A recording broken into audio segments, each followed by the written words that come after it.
My name's Dave Hickling. I'm the owner of British Parachute School at Langar Airfield. I have some military experience. I was in the military from the mid-50s to the 60s.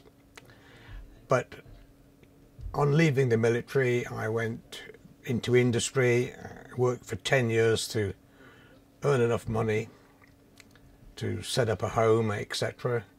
And then I saw an advert that somebody was running a sports skydiving course. I went along and there was this infamous guy called Tom Sawyer, and the place was packed, and we watched a video, one of the very, very early videos that introduced people to skydiving, and I was hooked. I did become a member of the BPA, but the centre that I went to was a non-BPA centre. Tom Sawyer was not the BPA's most favoured young lad, and in fact he was a bit of a rogue. But he started a skydiving centre at Ashbourne, where I started sport jumping. We didn't actually call it sport jumping in those days, but it was parachute jumping. And Tom had brilliant equipment. We all had French power boots and nice helmets and nice jumpsuits. As an aside, I don't think Tom ever paid for any of this stuff, but it was fun. It was a good, fun centre. I can't say it was safe. My knowledge at the time didn't allow me to be too critical. It was not a BPA centre. The BPA tried very hard to shut the centre down. But in those days, the Civil Aviation Authority was split into two parts, north and south. And Tom had a very good liaison with a chap called Bill Beckingham, who was a northern guy. And when the southern people tried to shut the centre down, which was at Ashbourne in Derbyshire, which was under Bill Beckingham's area, Bill basically explained that they should mind their own business. So Ashbourne continued to exist. Tom moved on for various reasons, and Derek Orton took over as possibly Derek took over, and there was a guy, Pete Denley, was organised us going into the BPA, and so we all became a BPA centre. Not very active. We had a 172 and sometimes a 182, but it was a skydiving or a parachute jumping centre. And that's why I met people like Dean Fisher. Dean and I were good mates after me threatened to knock his block off because he wrote bleeding crap in my logbook when he was critiquing one of my jumps. And my logbook was so precious, I went up and almost got him by his draped jacket, because he was a bit of a teddy boy, and said, "You can't write bleeding crap in my logbook." And he goes, "Okay," and he just like de-arched on pull, and we became firm friends, and we have been firm friends ever since. So Ashbourne actually had to shut. The BPA fought long and hard to keep it open, but in the end, no, Ashbourne shut, and we moved off to other drop zones. I went down to Halfpenny Green and jumped at Halfpenny Green, eventually becoming the chief instructor of Halfpenny Green after a year or so, building up my sport parachuting experience. Did quite a lot of demo jumps. In fact, when I add my demo jumps up, I've most probably done 2,500 demo jumps over the years. But in those days, on round parachutes, I was jumping a Papillon, and I had a PC and a Papillon, and they were pretty good, exciting days, jumping whatever aeroplane we could get our hands on. Halfpenny Green sort of ebbed and flowed. It was in debt when I took over as chief instructor of Halfpenny Green, like in those days a massive debt and no aeroplane. So I was very fortunate that I had met and later married Angela, who became a pilot and became, if you like, one of the mainstays of flying at Halfpenny Green. We bought a 205, a Cessna 205. Not the best aeroplane in the world, but it was something we could afford. It helped Halfpenny Green become quite an active little skydiving centre, weekend centre. Things progressed, and this notorious Tom Sawyer, through a third party, contacted me yet again and said he had 5 or 6 very professional companies that wanted skydiving teams. Would I like to come and organise these teams? And cut a long story short, we had skydiving teams for Hitachi, Barclaycard, Subaru, Jeep, Fujifilm, and possibly one other. I'll try and remember it. But we had all the kit, beautiful American kit, 7-cell American security units, all custom made. Jeep on the bottom of the Jeep canopies, Subaru on the bottom of Subarus, Hitachi on the bottom of Hitachis, all in their own individual sets of kit, 5 sets for each team. And we ran a very active display team. Over a couple of years we did several hundred displays, right the way from Stirling down to Land's End. Well, the Cornwall show, the Royal Cornwall show, not quite Land's End. But we jumped all over the country and we had a fantastic time. And it's worth noting that the team, when I was asked to form that group of people, had never jumped a square parachute. They'd only jumped round parachutes. So we had an intensive pre-season training camp, if you like, at Langar, where we jumped time after time after time on square parachutes, dressed in our different uniforms, using the custom-made parachutes. And I do assure you, these guys had never jumped a square parachute prior to joining the display team setup. And it was good. We had a great time. We had vehicles, aeroplanes, canopies. It all came to a very sad end when Mr. Tom thing came to an end.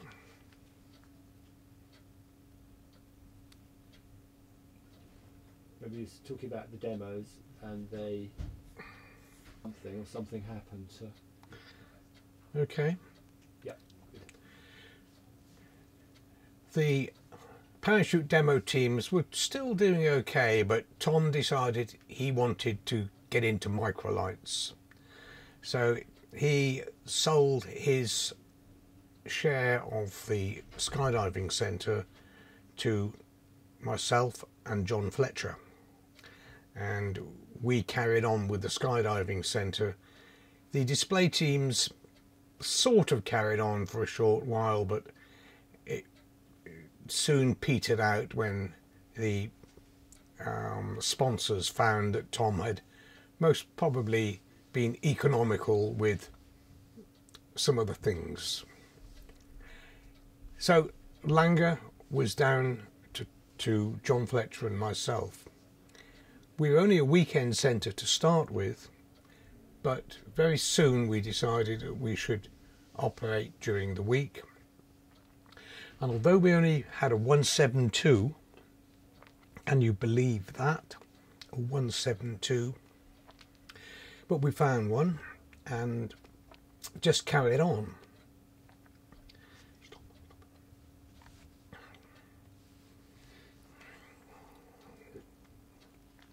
We got people to send different vehicles in, 182s, 206s, and in the end we managed to get Jim Crocker to hire us his Cessna 172. Eventually Jim decided to sell us his 172, so that was really the first aeroplane that we managed to lay our hands on and buy. And it was the start of Langar's aeroplane, if you like, bidding. We started to get quite busy. We've got other things carrying on. We hired aeroplanes in, and gradually the whole thing began to make up. We bought an Islander. We had a couple of years with Dave Johnson from, at the time, Bridlington, came down and spent a couple of years with us. He bought two 206s. At one time we had 4 206s down at Langar. An Islander. We just began to sort of gradually spread out. We got rid of our round parachutes, went on to square parachutes, following Dave Johnson's lead, because we were always a little bit guarded about going rapidly ahead. But it worked, and we began to think, okay, well, the 50 or 60 round parachutes that we've got, and still have got them, are just gradually going away. So the square parachute stock began to build up, and we began to think of other things. One of the things that was starting to, if you like, attract some of us in UK was the thought of accelerated freefall. And it was amazing how many people in United Kingdom said, oh no, it won't work, you can't do it. And I can remember saying, yes, it will, it might be different, but it will work. No, it won't work. So I went off to the States. I joined an accelerated freefall course, and yeah, there were 28 of us on the course, and we were jumping DC-3s, and I had a whole range of jumpsuits, from totally ridiculous big suits to quite small suits. Cut a long story short, I got a USPA rating, and I jumped as a USPA instructor. Came back to UK and sort of was allowed to convert to a BPA rating. And that's how I got my BPA AFF instructor rating, having my USPA rating converted. Chief instructor, AFF rating, normal ratings. I even got a tandem rating at one stage because, again, I didn't know a lot about tandem, so I thought the best thing to do is to find out, get a rating, so I can see firsthand what the tandem's like, because it was quite different when I got my tandem rating to what it is now. And it was an experience, and I soon realised that I wasn't either big enough or strong enough to be a tandem instructor. But I did tandem. And my last tandem jump, there were 3 tandem instructors. 2 of them were names of the other two will not come up. But there was 3 rigs were packed by one of them, and I was given the last choice. And yes, I had a malfunction on a tandem. And this was a gorgeous little girl who worked in one of the nightclubs in Nottingham. And I can remember saying to her, "Did you enjoy that?" And she said, "Yeah." And I said, "Well, here we go again," when I cut away. And it was almost like I had mentally rehearsed that. And that was one of the very few malfunctions that I've had. On the early squares, I had most probably a dozen malfunctions. I had 3 in one day, back to back, on rings and ropes. But since then, I have never packed a malfunction.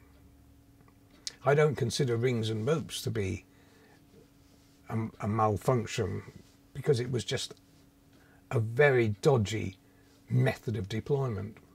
So even to this very day, I have never packed a malfunction. But back to what was happening at Langar. My partner wanted to move on, and he sold out to a guy called Dave Turner, who quite a lot of you will have known or know. And Dave and I worked together for several years. We had a Let 410 in for the summer period with a brilliant, absolutely brilliant Ukrainian team, and we began to become turbine orientated.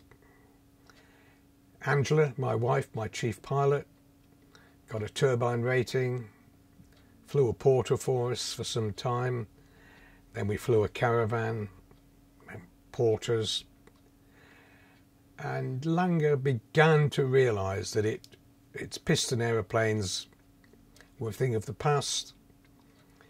We sold our piston aeroplanes and we bought a caravan, a Grand Caravan, and things began to become more professional.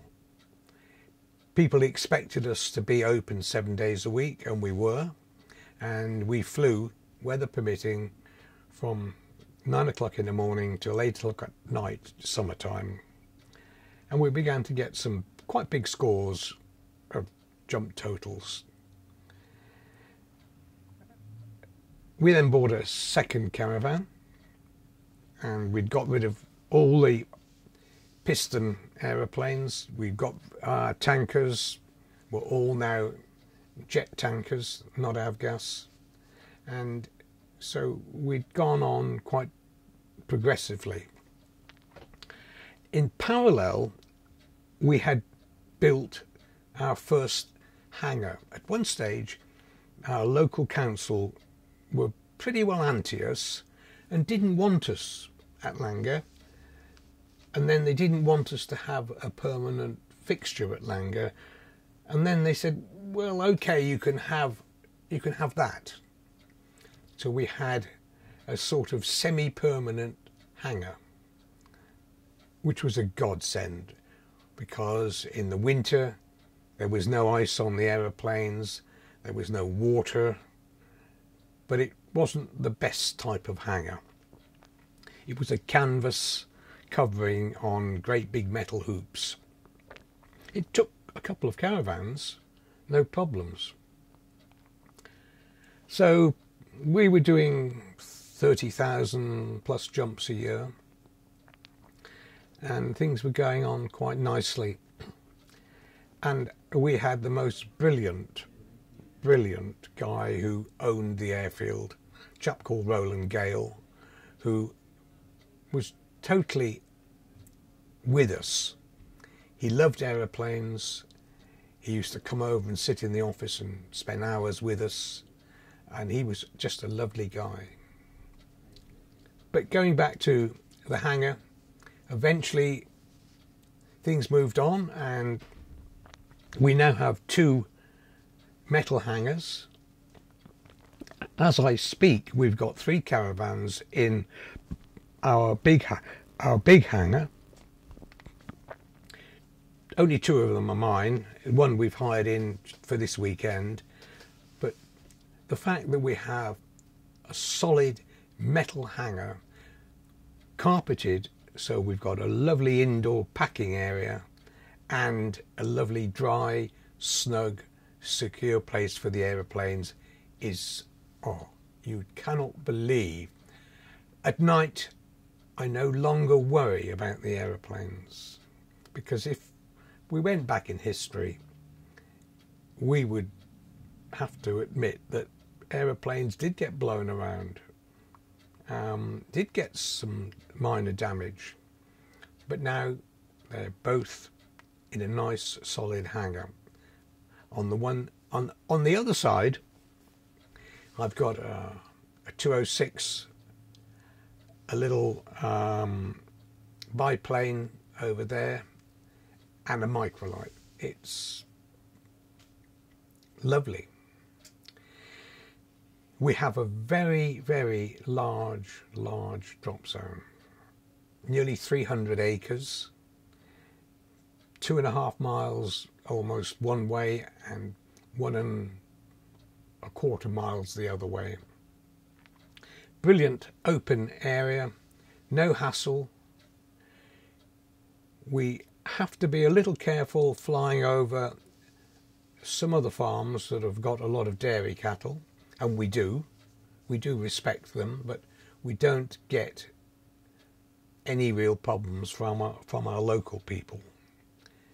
Langar's, I believe, integrated very well, and we look forward, hopefully, to a long and prosperous time here.